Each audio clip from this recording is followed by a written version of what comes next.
It's official. Taylor Swift is a billionaire. Welcome to the Eras Tour. Her Eras Tour alone is a party, generating hundreds of millions of dollars. It's a multinational conglomerate with the world's most devoted customer base and an ultra-charismatic CEO. Never before have we ever seen an artist put multiple stadium shows on sale in the same city and blow them all out. But how much of the money has gone into that CEO's pocket?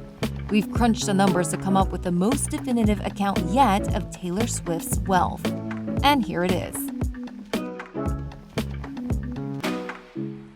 Bloomberg has a team that tallies up how much the world's wealthiest people are worth. It's based on careful calculation and analysis of all their income and assets. Taylor has become a billionaire not just because people like her songs, but because of a lot of smart business decisions that she's made over the years. Taylor Swift is a phenomenon, but she's hardly the first billionaire in the music industry. There's the record label scion David Geffen, there's Jay-Z, Rihanna, the late Jimmy Buffett, and plenty of others. While those billionaires use their fame as the foundation for other business ventures, Swift has made her fortune almost exclusively from her music. She has really come out openly about the importance of controlling your music and owning your music as an artist.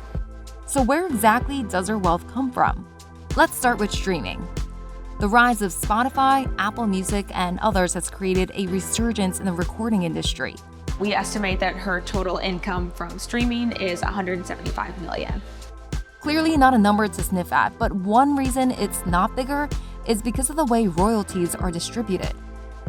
Typically what happens is artists don't own the masters of their music, but they get royalties from it. The owners of the masters generally keep 4/5 of the royalties, while the copyright holders, the composers and lyricists, keep the rest. So what Taylor has done recently, and has been a very smart business decision, is to re-record her albums and then own the masters of those. So with this re-recording exercise, she's kind of taking back control of her music. She's reclaiming ownership of it, but she's also diluting the value of the masters to the first 6 albums that are originally out there. Swift also took the battle to the streamers themselves. So in 2014, Taylor Swift pulled all of her music off of Spotify. She did it in protest of what she said was unfair compensation from the streamer. That gave her the upper hand when she renegotiated her rates to join Spotify again in 2017. She's also done a great job in promoting physical album sales online through Twitter, Instagram, other social media networks, so fans have an incentive to buy physical records. She's leveraged social media and kind of connecting with fans, getting to know them on a personal level, sharing information about herself, kind of creating this intimacy, which has created this really, really powerful fan base who connect with her. Bloomberg estimates Swift has made $125 million over the years from record sales.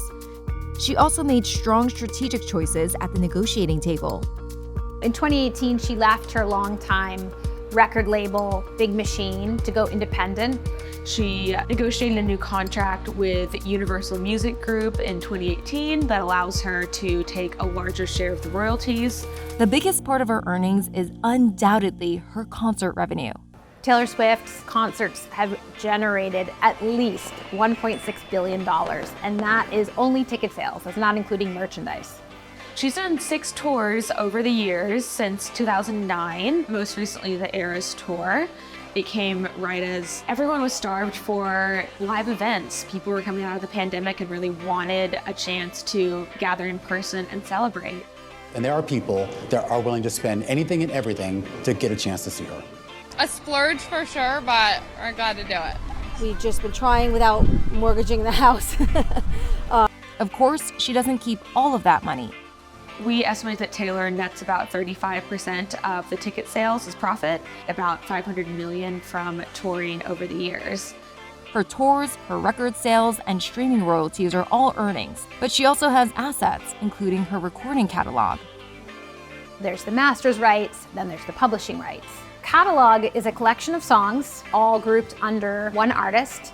Every time a song in this catalog is played, it generates a royalty, which goes back to the owner. Swift doesn't actually own the first 6 albums of her catalog. It's now owned by a fund called Shamrock Capital. She's re-recording those albums, meaning she'll get both more streaming revenue and a more valuable catalog. We estimate that her catalog is worth about $400 million. Then, of course, there's her actual property. That includes a condo and an estate in Nashville, an estate in Los Angeles, a large apartment in Tribeca in New York City, as well as a summer house in Rhode Island. The Rhode Island property is interesting because it's not really a typical haunt for celebrities or pop stars. It's an old world, sort of old money part of the country, but it is kind of in keeping with Taylor Swift's image of this sort of girl next door, a little bit of a homebody. In fact, she's also has hosted fans there in the past and baked them home-baked cookies at this property.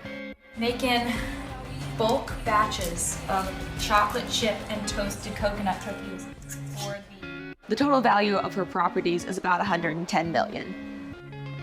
Subtract her expenses, taxes, staff costs, and so on, and you get a net worth of $1.1 billion. This was a huge year for Taylor Swift that tipped her into a new echelon. But with the 33-year-old having just set a concert film record and the international leg of her tour getting underway, she may only be getting started.